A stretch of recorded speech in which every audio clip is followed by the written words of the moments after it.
I don't know. Something's happening here, guys. I'm getting an echo. I got it. No, I know. But I'm getting an echo on my end. Hold on. It's all right. We'll do that. There we go. Lot to get to today on the podcast. Welcome on into the bullpen. I'm your host, Adam the Bull. I was having some technical issues on my side. It's been a week of technical issues. We had technical issues on UCSS. And then I'm dealing with something myself here. So, lot to get to today. I don't need the headphones right now. I got some thoughts on the comments from Deshaun Watson that he made earlier this week. I've got comments from Amari Cooper, thoughts on his comments that he made, I believe it was just today. I just saw it in the last few minutes. I've got thoughts on the Guardians clinching at least a 2 seed, and they head into action today, a half game behind the Yankees for the top seed in the American League. We'll get to the Guardians a little bit later. This show, as always, is brought to you by Bet Rivers. You see it right up in the corner there. Nope, I can never point in the right direction. Right up here. There we go.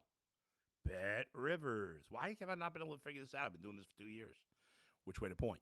Bet Rivers, for all your gambling needs, whether it's the NFL, college football, hoops, Major League Baseball. I'll have another parlay for you tomorrow, the final Friday of the regular season. We'll do some postseason parlays. I'll have a same-game parlay for you for the Browns against the Raiders this Sunday. So check it out. Bet Rivers is a great app. Latest lines and spreads, futures, whatever you're looking for is there. Now, I want to start, and I think this goes to where Amari Cooper's comments came, if you haven't heard them. But I will start with Deshaun Watson. So Deshaun Watson was a little frustrated in his press conference yesterday. I think it was yesterday. Yeah, it was probably yesterday. He was asked about the fourth down play where he missed Jordan Akins, didn't see him. In that press conference, he said that Jordan Akins was a decoy and that, fans who just watch and then they pause the video, they don't know what they're talking about. And he's right. He's right about that part. Sure. Absolutely. If you did not play football at a high level, and you're not going to get it, you're not going to get all of it. Even if you did play, like Dustin Fox, who played in the NFL, like Tyvis Powell, who played in the NFL, even G. Bush, who played a high level of college football, Bernie Kosar, who was on UCSS today, who obviously had a great NFL career. Even those guys they don't know the play call, right? And there's things, but what those guys know, especially Bernie and Sean King and Ken Dorsey, for that matter, played quarterback, they know what it's like to be on the field, have a million things coming out at you, and whereas, and Bernie made this point today to me, and it was a good point. When you're watching the All-22, especially from above, you see things. You're like, well, that guy's wide open. Why didn't he get him the ball? Well, it's easy for us to say that because we've never been on that field, most of us. I've never been on that field. I didn't play football at any kind of high level, and neither did probably 99% of you, or at least 98% of you, right? And we don't know what it's like to be under that pressure. We certainly don't know what it's like to be under that pressure in the NFL. And so, yes, there are parts of that if I were Deshaun Watson, if I were Amari Cooper, that would piss me off. Like, what the hell does this guy know? He doesn't know what I'm going through. He doesn't understand what I've been, or what I'm seeing here. It's easy to sit back in your couch like a fat ass and watch the All-22 and say, oh, I'm a genius. I know all these plays. I get it. That is completely fair criticism from Amari Cooper, from Deshaun Watson, and any other football player that wants to complain about that thing. That it's fair.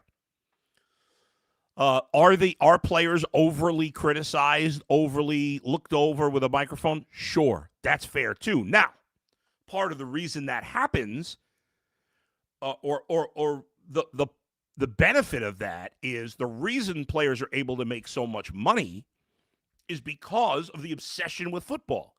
Because there's a million shows like mine and others that talk about football constantly. And there are fans who are gambling on football, who are playing fantasy football, who are just watching it. Millions and millions of fans. And because everybody wants more insight, more coverage, with that comes criticism. That's part of what you got to deal with. Right? It's part. If you're in the public eye, there's going to be criticism. You can never please everybody. I pissed off some people today on the Ultimate Cleveland Sports Show. I know for a fact. I referred to Josh Gordon as a bum. And I know some people were bothered by that. Well, you think all addicts are a bum? No, I don't think all addicts are a bum. I'm an addict myself. I've talked about that. So, and when recently, I'll tell you the truth. I'll take you inside. My teenage years when I was out of control, in my late teens, early 20s, I was talking to my mother recently, and I said that I was a bleep up. I don't even want to use the word right now. I just don't feel like cursing right now. How about that? I like cursing. I said to my mom, yeah, I was a total bleep up as a kid. I referred to myself as that. A lot worse than calling somebody a bum, in my opinion. But I was a bum. I was a bum for a couple of years. And that's how I felt about myself.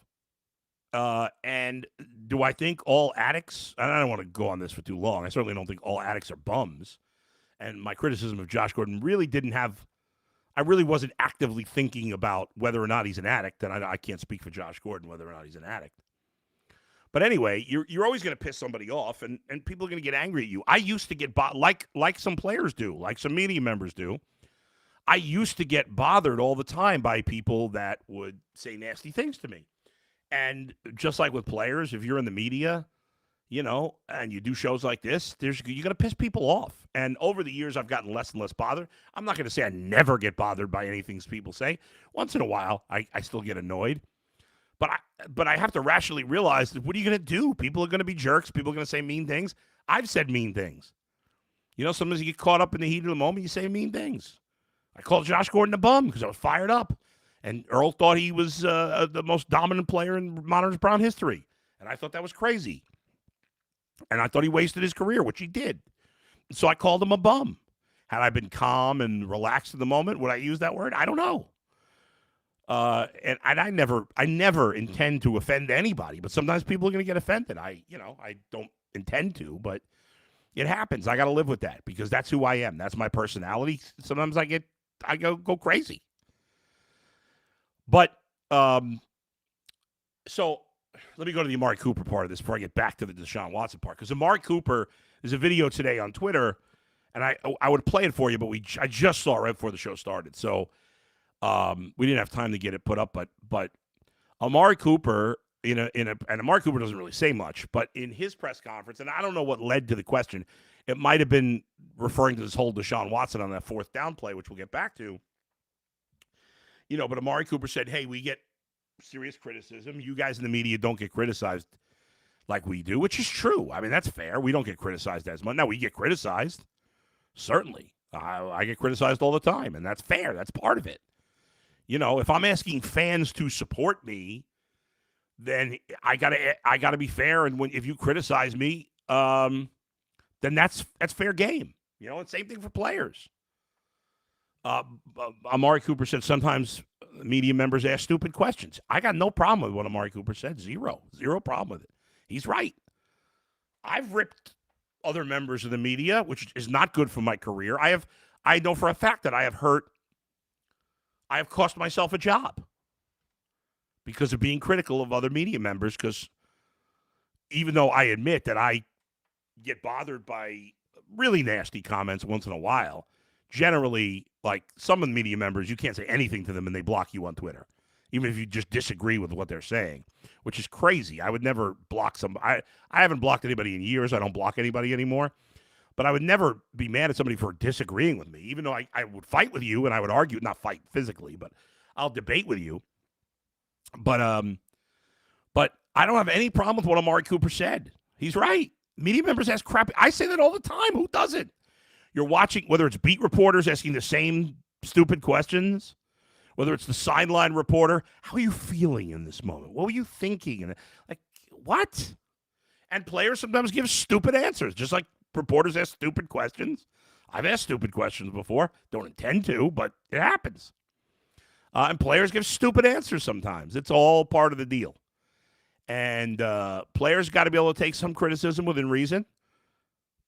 Normal human beings are going to sometimes be bothered by that. I get it. But it's part of the gig. It's part of the gig being a player. It's part of the gig being a broadcaster. So I got zero problem with Amari Cooper. Going back to what the Deshaun Watson said, because this kind of all came off of that. Deshaun Watson, in my opinion, made the excuse by saying that there's the quote, not everyone knows exactly what the read was, which is true, right? But he said he didn't throw to Jordan Akins because Akins was a decoy on that play. Now, when Jordan Akins was asked about it previously, I believe that was on Monday, Jordan Akins talked about it, said we wish we could have the play back, but he never said anything about a decoy. And when Ken Dorsey talked about it today, he also said nothing about a decoy. We missed the play. What are you going to do? Now, I think it's fair to be critical of Deshaun Watson for what seems like making an excuse. I want the leaders of my team to take the blame. Like, I don't love that Deshaun Watson, after playing another subpar game, is going to say, well, it was, he just should have said, I should have made that fourth down play. I should have made that completion. It's on me. We got to get better. And then it's end of conversation. And you give him credit for taking the blame there. But he didn't say that. And maybe it wasn't his fault. I don't know. He's right about that part. We don't know what the read was. I do know that it looked like he was open and he looked like he was looking at him. But again, as Bernie said, I'm not down on the field. And sometimes from that all 22, it looks like there's an easy throw. And maybe if I were down on the field, God forbid, it wouldn't be as easy a throw.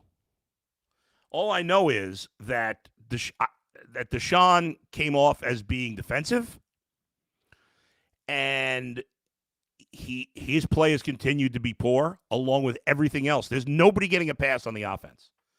There's Kevin Stefanski deserves a lot of blame.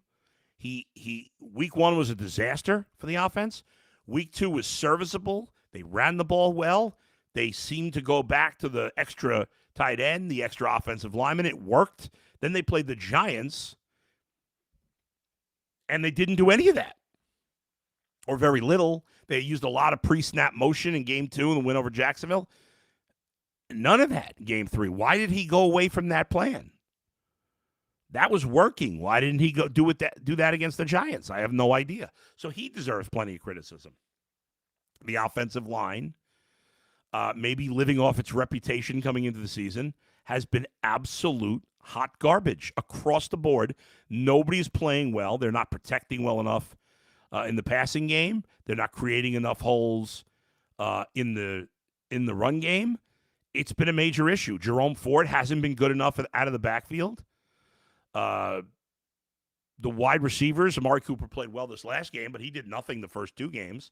The other guys have, just been what they are, which is So, and then Deshaun Watson deserves plenty of blame too. You look at almost any statistical category, he's been one of the worst quarterbacks in the league, not only this year, but since he's been here. So nobody is getting a pass off this offense at all. Across the board, they've been crapola. And that's not unfair media criticism. That's just the reality of the situation. And the only way to change that is to play better. Play better, you get credit. I can't speak for every other media member. I know for myself that yes, there's always going to be some guys you like and some guys you don't like. And you try not to allow that to affect your judgment. Like, there was something about Baker that pissed me off, and I jumped off the bandwagon of Baker way before anybody else did. And so everybody thought, oh, you got an agenda against Baker. I have given him credit every time he's played well. You go back and listen, all right? I'll give him credit. Do I dislike him? Yes, I've admitted that. And I'm not rooting against Deshaun. I was excited when they traded for him. But when he plays like crap, I'm going to say he plays like crap. That's it. And I think most media members try to be fair. Certainly not all. There's some, I guess there's some people with agendas. Nobody I work with that I know of. I think most of us want to do a good job, just like everybody else in every other walk of life. And yes, while Amari Cooper's right, players get criticized. Media members get criticized plenty. More, we get criticized way more than most other jobs too. So it's not like there's no criticism here. And a lot of media members are too soft when it comes to criticism. I think that's fair. We can dish it out. A lot of us can't take it. And there have been times where I said that to myself. Hey, listen, you're going to go at somebody. You got to be able to take it back. That's fair. And I think in recent years, I've been much better at that. Like most of it rolls right off my back.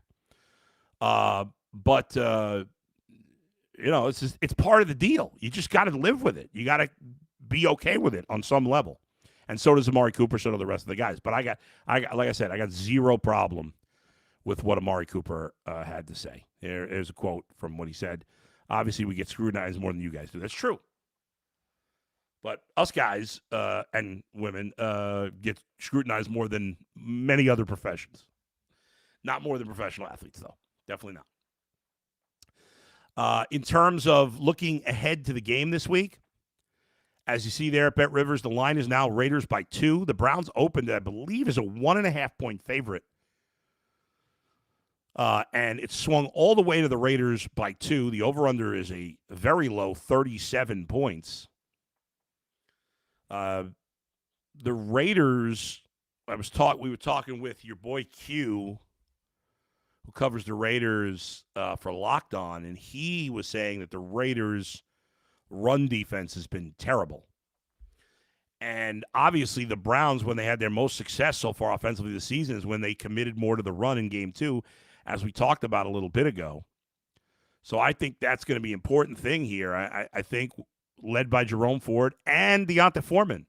Remember, one of the things beyond the extra offensive linemen, the extra tight ends, and the pre-snap motion that they did all more of in Week 2 than they did in 1 and 3, another thing that was different in Week 2 from Weeks 1 and 3 was the fact that Deonta Foreman had a significant role in Week 2, and he had almost no role in Weeks 1 and 3.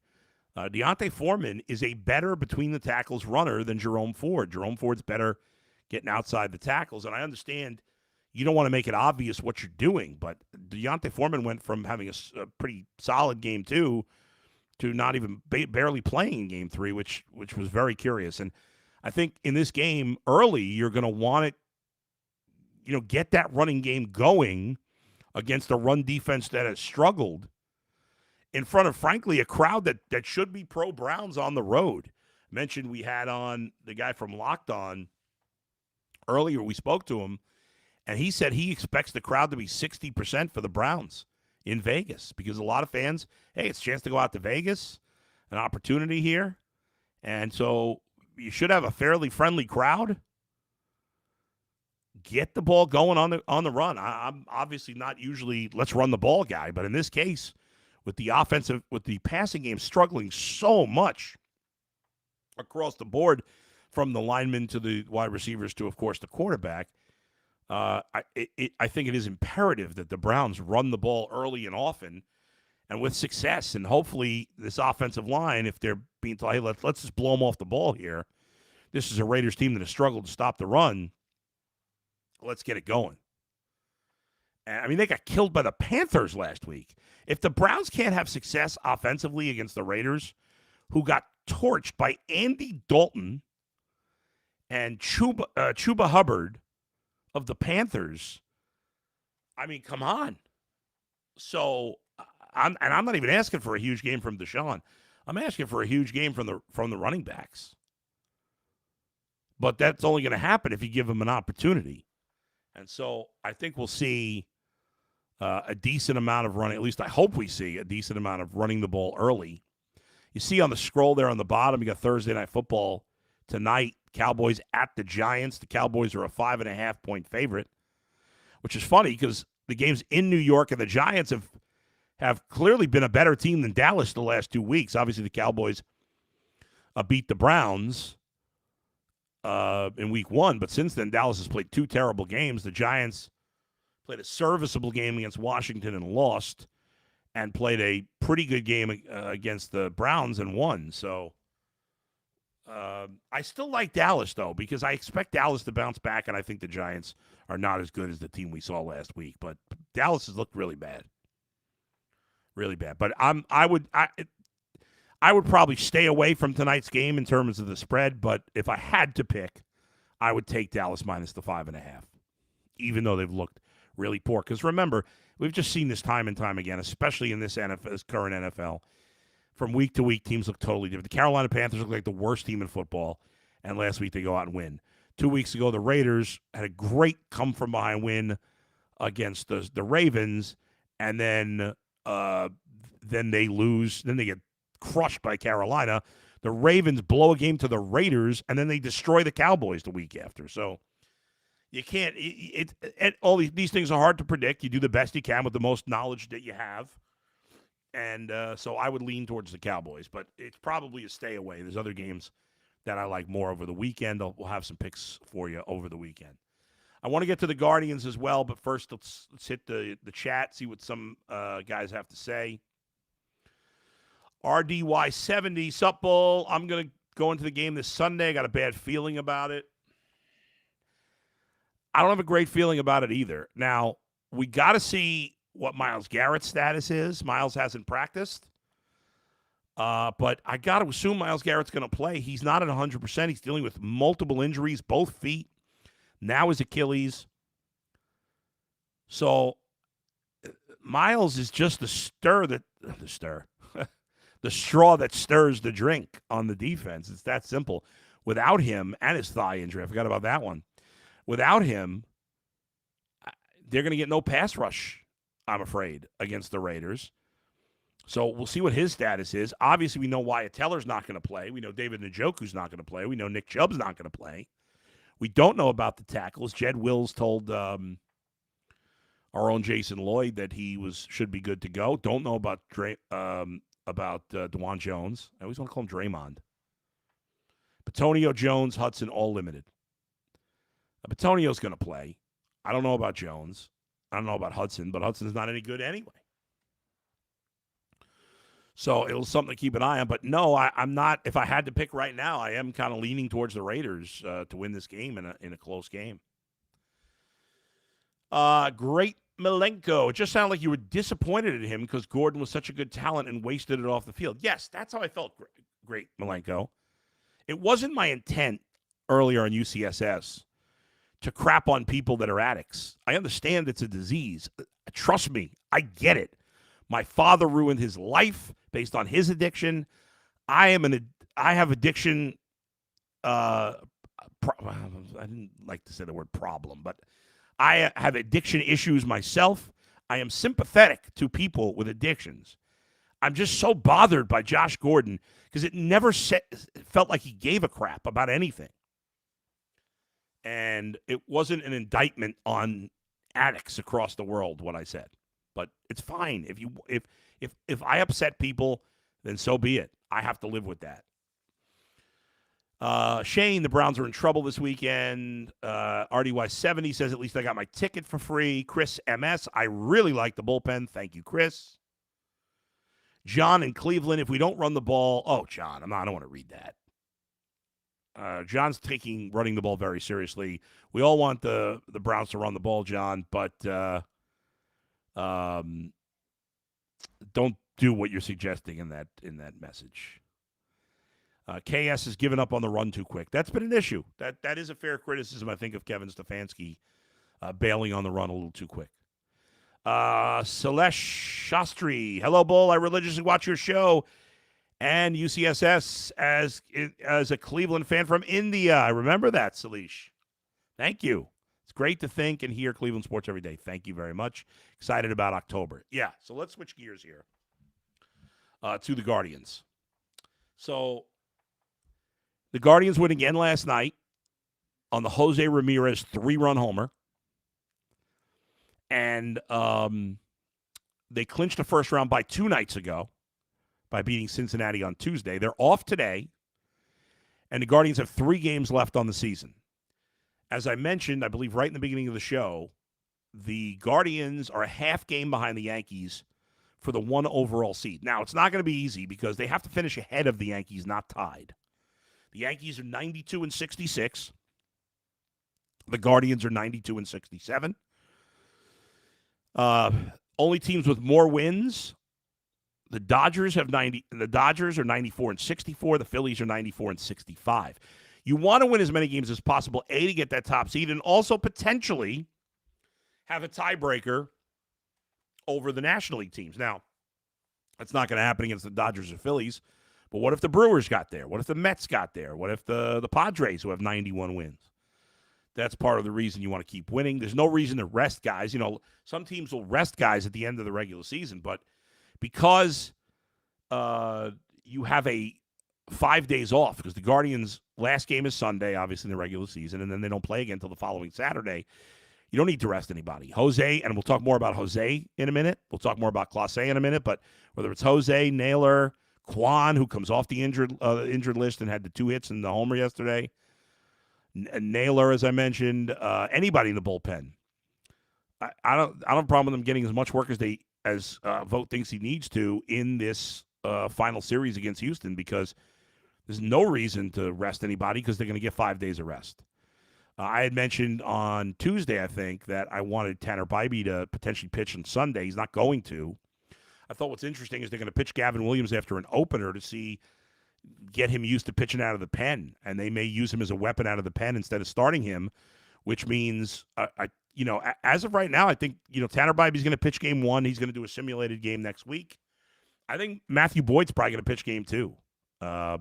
And then Ben Lively and maybe even Alex Cobb, and maybe they use Williams out of the pen. At least they're considering that. It'll be interesting to see how it goes. Cobb's not going to be able to pitch before the end of the regular season. He's barely pitched, so it'll be risky to start him in the playoffs. If he's definitely ready to go for the second round, which is the first round for the Guardians. But the Yankees have one more game with the Orioles tonight. And then they finish the season with, what is it, Oakland? I can't remember now who they're playing. I know Pittsburgh. That's right. So if the Guardians, listen, the Yankees playing the Pirates, it's not ideal. However, Paul Skeens is going to pitch against the Yankees on Saturday, and Jared Jones, their other young pitcher, is going to pitch in the Friday game. They've got to face Corbin Burns tonight with Baltimore, and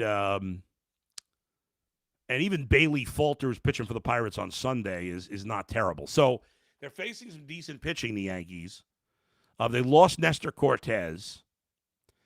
Now, I think if Baltimore beats the Yankees tonight and sweeps that series, then I think the Guardians have a legit shot to get the 1 seed. If the Yankees win tonight, then it's not mathematically over, but it's probably over, because then the Guardians would be essentially 2 back with 3 to go. They're playing the Astros. The Yankees are playing the Pirates. The odds that the Yankees, the Guardians would have to, let's say the Pirates won 2 out of 3, which is best case scenario you can hope for.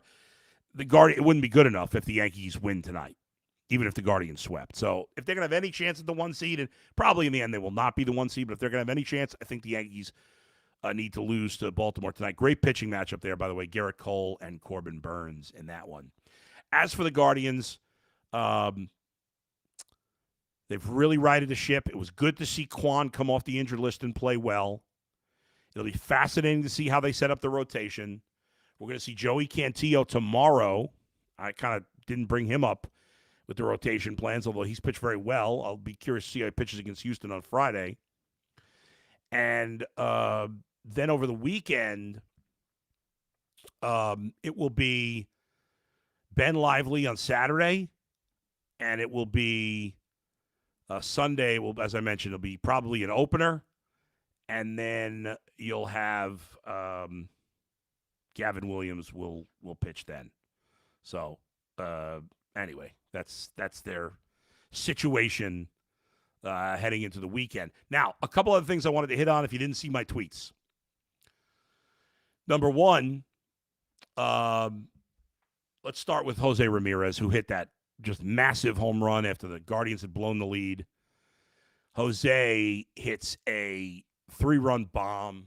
I mean, just crushed it to right field off of was it Pagan, I think. So it was 2 out, nobody on at the bottom of the 8th, and then Kwan gets a base hit. Manzardo goes opposite field for a single, and then Ramirez just destroys a pitch. It's his 38th home run of the year. Jose Ramirez has 40 steals, 38 homers, and 38 doubles. Only one player in the history of baseball has had 40 doubles, 40 homers, and 40 steals in the same season. Alfonso, oh my God. Why am I? Soriano. I couldn't think of his name for a second. Alfonso Soriano did it in 2006 with the Nationals, his 1 year in the Nationals, with the Nationals. And so he's the only other player to do it, and Jose would become the only player to do it and have less than 100 strikeouts. In fact, of the 6 guys that have done 40-40, 40 homers, 40 steals, only Acuna and I believe Bonds did not strike out more than 100 times. Ohtani has this year. Now he's going 50, maybe 55. We'll see. But it's crazy. But Jose Ramirez also has, assuming it happens again this year, which I would say is a lock, Jose Ramirez this year, it'll be the 6th time since 2017 he's finished in the top 6 spots of MVP voting. Nobody else will have done that since 2017. Mookie Betts and Jose Ramirez right now are tied with 5 top 6 finishes. Mookie Betts is not finishing in the top 6 this year. Jose Ramirez will be. Paul Goldschmidt, Nolan Arenado, Mike Trout, Freddie Freeman. They've done it 4 times. Aaron Judge, Shohei Ohtani, Juan Soto. They've done it 3 times. All 4 will get a 4th one this year. Ohtani and Judge are going to win the MVPs. Soto's going to finish top 6. But Jose, who's never won an MVP, he's finished 2nd. I think he'll probably finish 2nd or 3rd. But he will have 6 top 6 finishes for the MVP since 2017. The only player in baseball.